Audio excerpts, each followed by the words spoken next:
Oh, sorry, the video was cut. Just a little bit of confusion just hit there, but yes, it actually is like this. So now, it is like this, right?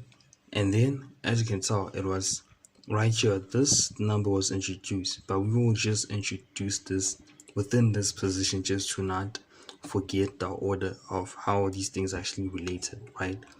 As you can tell, this was the original quadratic quadratic formula basically, and then now we introduce this right here. Then we come back, as you can tell, plus 7, right? Plus 7.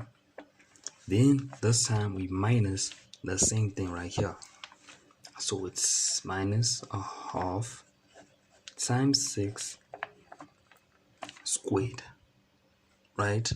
As it is like this. So let us try and simplify this step by step. So it is actually x squared plus 6x, right? Plus a half of 6 is 3 squared, right?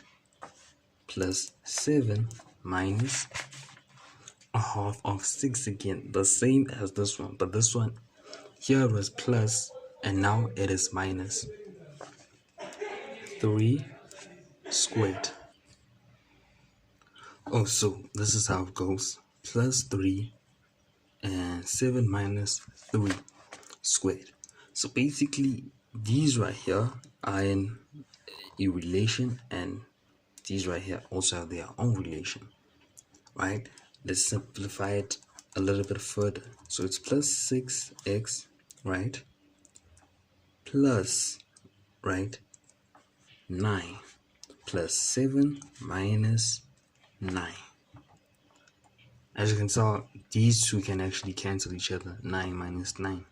So as you can tell, we actually haven't introduced much.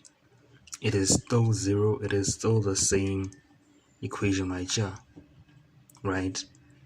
So now this is where these relations actually come in, right?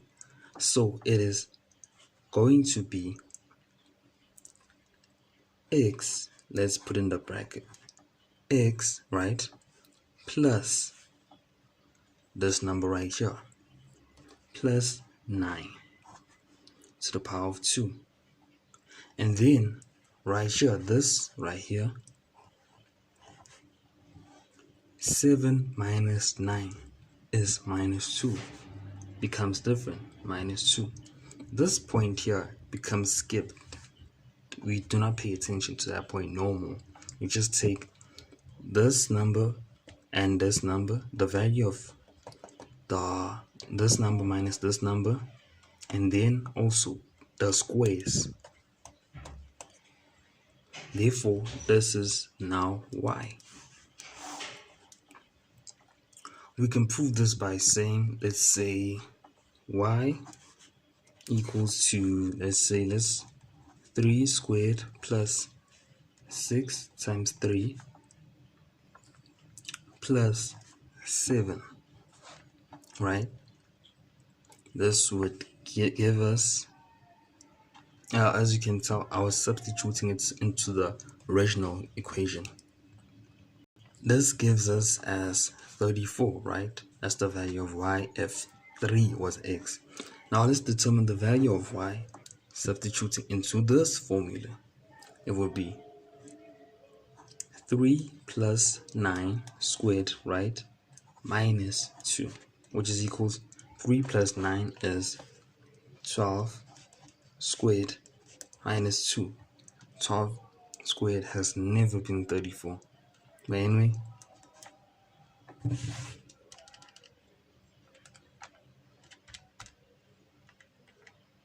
oh, sorry my people, I realized what the problem was. Sorry about that. So basically the problem was right here. Of course, it is x plus 3 squared. I forgot to actually remove the square here. Minus 2, basically. Because we had to pay attention to this part right here. As you can tell here, it is a positive 3 and it is a positive 3, the one which we logged in. As from this point, it was positive 6. So if it was, let's say, negative 6 minus 6 at this point, it would have been negative 3 within the brackets. Hope that's not confusing. Oh, I'm sorry for the error. Okay, we try again to calculate this part. Y equals to, this is now the new equation.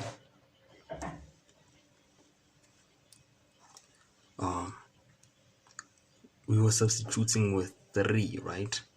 So it is going to be 3 plus 3 squared, right? Minus 2, which is equals to 3 plus 3 is 6, right?